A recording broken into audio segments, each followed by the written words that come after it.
जब एक कमजोर लड़के ने रेगिस्तान के बीचों बीच अपने आखिरी कतरे से एक प्यासे ऊंट की जान बचाई तो कबीले ने उसे ही बेदखल कर दिया। लोगों ने कहा, यह पागल है, अपनी जिंदगी एक जानवर पर जाया कर रहा है। लेकिन उसे फर्क न पड़ा, क्योंकि जिसके दिल में दर्द हो उसे दुनिया की आवाजें छू नहीं सकती।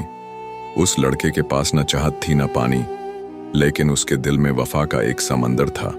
और फिर एक दिन रीत के सीने पर वह दोनों, लड़का और ऊंट, खामोशी से एक दूसरे से लपटे और हमेशा के लिए सो गए। न मातम हुआ, न कब्र बनी, लेकिन एक ऐसी कहानी जन्म ले गई जो सदियों तक दिलों में जिंदा रहेगी। रीत की नर्म लहरों पर सूरज की तपिश ऐसे बरस रही थी जैसे आसमान जमीन से इंतकाम ले रहा हो। कबीला बनो सईद का खैमा कहत ज़दा सहराई मैदान में तंका तंका वजूद समीटे खड़ा था।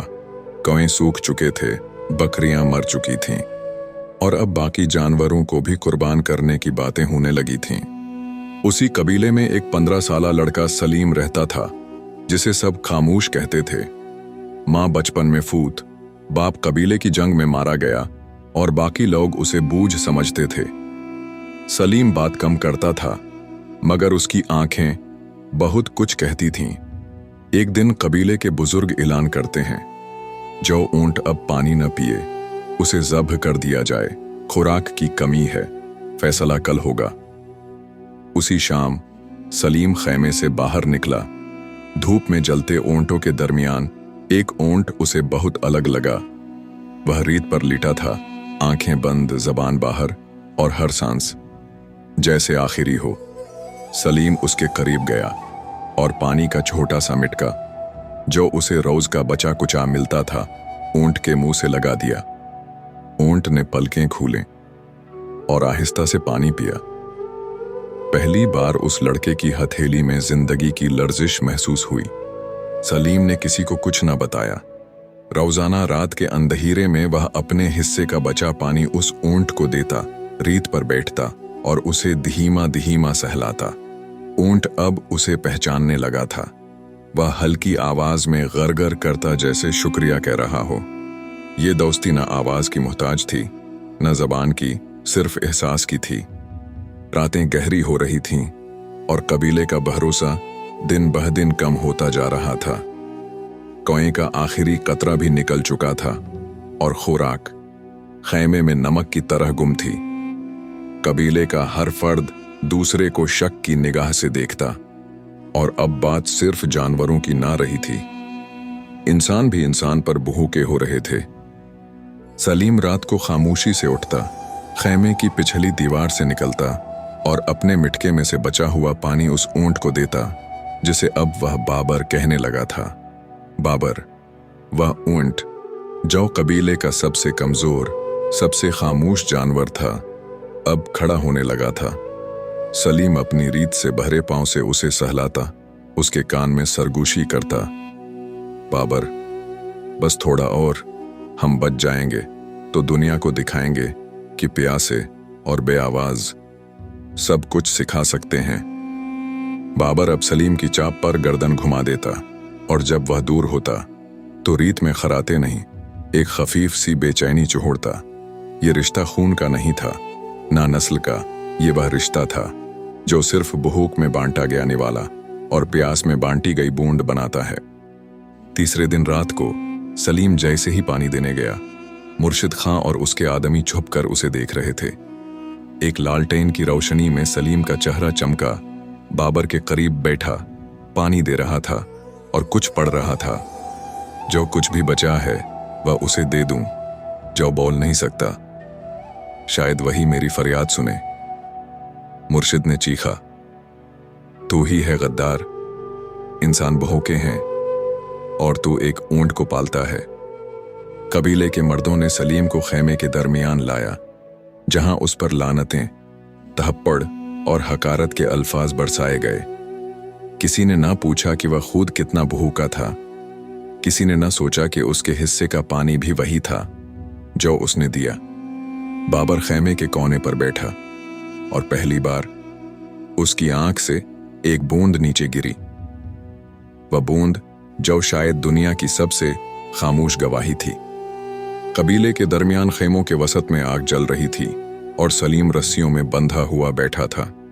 चेहरे पर गर्द, आंखों में सवाल और दिल में बस एक बाबर का ख्याल। मुर्शिद खान ने ललकार कर कहा, ये लड़का कबीले का गद्दार है। जब सब भूखे हैं, ये एक ऊंट को बचा रहा है। ऊंट को पानी पिलाना इंसानों से गद्दारी है। लोगों ने नारे मारे, बूढ़ों ने मुंह मोड़ लिया और जवानों ने पत्थर उठा लिए। सलीम ने कुछ नहीं कहा, न सफाई दी, न आंसू बहाए, बस गर्दन झुकाए बैठा रहा। किसी ने पूछा, क्या वाकई तो बाबर को पानी देता रहा? सलीम ने सिर्फ इतना कहा, मैंने कभी अपने लिए पानी नहीं मांगा, पर जिसने मुझसे मांगा वो तो बौला भी नहीं सका। मैं कैसे इनकार करता। इसी लम्हे कहीं दूर ऊंट ने जोर से चीख मारी, एक ऐसी आवाज जो कबीले में सन्नाटा ले आई।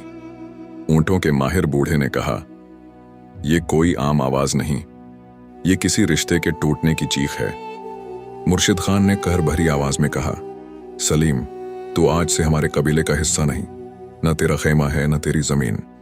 सूरज निकलने से पहले तू यहां से जा। किसी ने रहम नहीं किया, किसी ने पानी नहीं दिया, हत्ता कि उसका चुहूटा सा थैला भी फाड़ दिया गया।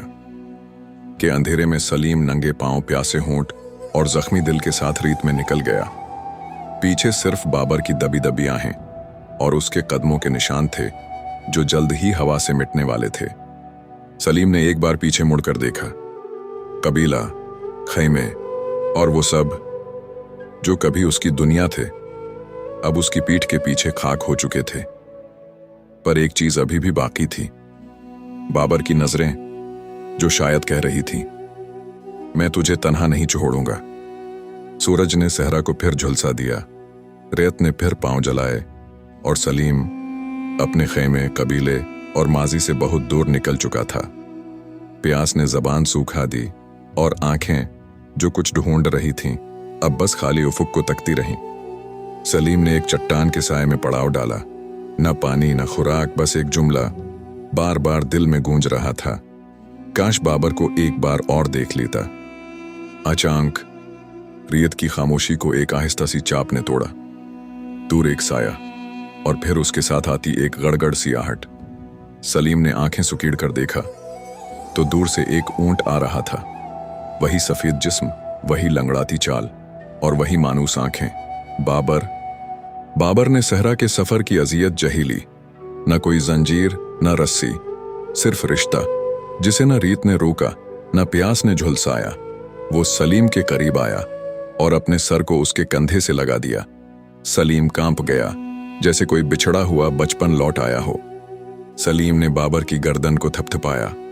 बाबर ने खामोशी से एक लंबी सांस ली, जैसे सहरा की सब कहानी समेट ली हो। फिर वो बैठ गया और सलीम उसके पहलू में लेट गया। प्यास अभी बाकी थी, धूप अभी शदीद थी, मगर दिल को वो सुकून था जो कभी खेमे में नहीं मिला। अगली सुबह एक कबीले का नौजवान सलीम और बाबर को तलाश करते सहरा में निकला। घबराहट में जब वो एक पहाड़ी से नीचे उतरा तो एक मंजर उसकी रूह को हिला गया। सलीम बाबर के साथ रीत पर गहरी नींद में, मगर खामोश। जब वो लड़का करीब आया तो सलीम के हाथ में एक पत्थर से लिखा हुआ नोट था। मेरे पास कुछ ना था, बस एक एहसास था और मैंने वो भी दे दिया। जब कबीले के नौजवान ने सलीम को बाबर के पहलू में पाया तो उसने दौड़कर मुर्शिद खां को इत्तला दी। मुर्शिद और चंद बुजुर्ग ऊंटों पर सवार सहरा की तरफ निकले, जहां सलीम और बाबर रियत में एक दूसरे के साथ हमेशा के लिए लेट चुके थे। मुर्शिद खान ऊंट से उतरा और सलीम के करीब बैठा। उसकी आंखों में पहली बार नरमी थी। उसके हाथ में वो पत्थर था जिस पर सलीम ने आखिरी अल्फाज लिखे थे, मैंने अपने हिस्से की बूंद दी, वो भी जो मेरी जिंदगी थी। बाबर जो अभी जिंदा था, अपनी जगह से हिला नहीं, किसी को खुद से करीब ना आने दिया। जब कबीले ने सलीम को दफन करने की कोशिश की तो बाबर ने दम मारा, जोर से रेत को कुरीदा और सलीम की लाश के गर्द लेट गया। फिर कुछ लम्हों बाद उसने आंखें बंद कर लीं। सारी सहरा खामोश हो गई। न कोई अजान, न कोई आवाज, बस खामोशी जो सब कुछ बोल रही थी। कबीले ने वहीं एक छोटा सा निशान बनाया। सलीम और बाबर, वो जिन्होंने एक दूसरे को जीना सिखाया, और उसके नीचे वही जुमला कंदा कर दिया गया, जिसके पास कुछ नहीं वही सब कुछ दे जाता है। कबीले की तब्दीली मुर्शिद खां की आंखों में आंसू थे जो कभी किसी ने ना देखे थे। उसने पूरे कबीले को इकट्ठा किया। हमने एक बच्चे को जालिम समझा, मगर वो रहमत था। हमने एक ऊंट को बेकार समझा, मगर वो उस्ताद निकला।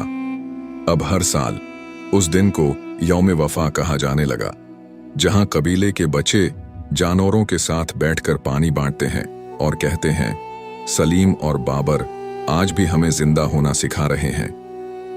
अगर इस कहानी ने आपके दिल को हिला दिया हो, अगर सलीम और बाबर की खामोश वफा ने आपकी आंखें नम कर दी हों, तो इस जज्बे को आगे बढ़ाएं। मेरे YouTube चैनल स्टोरी बुक को सब्सक्राइब करें, वीडियो को लाइक करें और बेल आइकन जरूर दबाएं, ताकि वफा, कुर्बानी और मोहब्बत की ऐसी सच्ची कहानियां आप तक हमेशा पहुंचती रहें। क्योंकि जो यादें दिल को छू जाएं, वो कभी पुरानी नहीं होते। स्टोरी बुक, जहां कहानी एक सबक बन जाती है।